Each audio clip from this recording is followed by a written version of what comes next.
Birds spend a lot of time taking care of their feathers. This is called preening. They make sure all their feathers are zipped up, just all together. This is one of the things about birds that helps them to fly. Have you ever tried to swim with your fingers open? It's a little easier if you keep your fingers together. You can get more pull in the water. They also have a preening gland by their tail that has oil they use to cover their feathers. Why do you think they do that? Have you ever tried to mix oil and water? It doesn't work.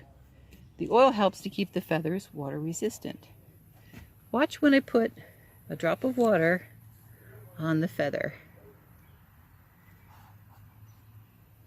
See, it just sits there.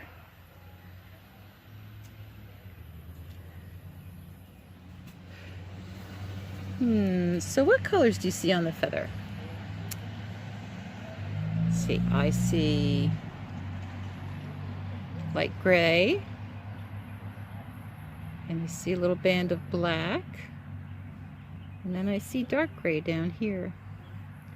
Let's try and figure out this feather, what bird this feather came from.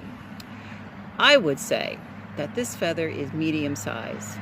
The bird, probably about the size of a robin. So this feather would come from a part of a bird where there are bigger feathers, like the wings or the tail. But wing feathers are usually asymmetrical. That means that one half of the feather doesn't look like the other half on the other side. Tail feathers are usually symmetrical, and that means the two sides are just about the same on either side of the shaft.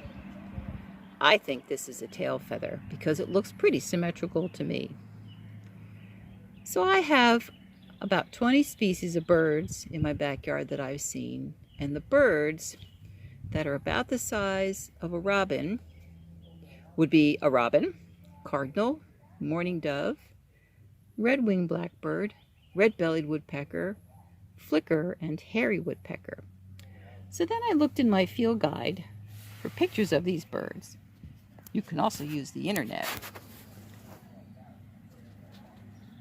I looked for a bird that had white at the end of its tail, and I decided that this bird was the feather was from a mourning dove.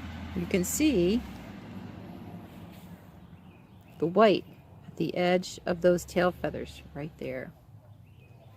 The mourning dove is a protected bird under the Migratory Bird Treaty Act, so I can't keep this feather. But I can draw the feather. If you don't have a nature journal, you can make your own.